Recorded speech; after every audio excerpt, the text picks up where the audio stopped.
Gender is complex. The so-called performance of gender is different from every culture and every individual. There's a wide spectrum of expression between highly masculine and highly feminine.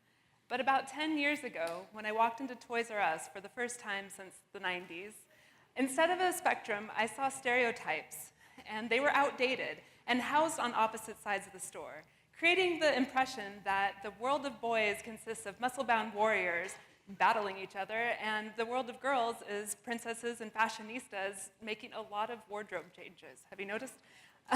Regardless of our biological sex, men and women's gender overlaps a lot. Our expressions, such as fashion, mine is probably a little bit more masculine than some men in the room even. This bugged me so much that the toys were divided this way that I spent 4 years of my MFA in graphic design studying its impact, because I wasn't okay with my field designing brands that portrayed gender as two opposing camps. And I especially wasn't okay with this being sold to our youngest and most impressionable of marketing audiences. Our kids who were being told that boys and girls are so different that they have to play in two opposing camps. And play is this magical place where we go as kids to understand this crazy world around us. It's fun, but it's also the place where we learn a lot of social and developmental skills that all kids need. As a kid, my play wasn't all princesses and mommy. I had a wide range of toys, from the classically girly to artsy and outdoorsy, and I had access to boy toys, or I sometimes made my own. Throughout the research, I heard a lot of frustration from parents who wanted their boys and girls to have equal access to cuddling dolls and to daring adventures, who wanted their boys and girls to not be told by the big toy companies what they should and shouldn't play with.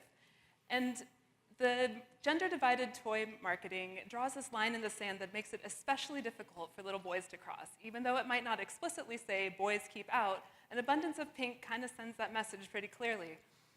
And so just like Toys R Us in 2009, Mattel's online shopping website was divided by gender. But they also gave you the option to sort toys by the type of play kids like. So that's helpful because I know a little girl who's all about heroic play. But within that category, Mattel tells us that only 7 out of over 200 options were intended for girls, all being Three Musketeers Barbies. I also know a little boy who's a cuddle bug, and so if I sort Mattel's offerings by nurture play, I found 2 out of their 60 nurture play options were branded for boys, all being dinosaurs that bite and growl at you. I'm not a parent, maybe that's nurture play. So I was pleasantly surprised in 2009 when the most popular toy of the holiday shopping season were the Zuzu pet hamsters, mechanical hamsters marketed to and loved by both boys and girls. Until the next year, where maybe Toys R Us couldn't figure out which side of the toy store to put them on, they came out with battling hamsters for boys and princess and mommy hamsters for girls around the same time that Lego came out with their girls line of Legos. So our adult brains are busy places, and unfortunately, instead of going to the expansive world of play to figure out this complex world, we tend to push things into boxes and binaries.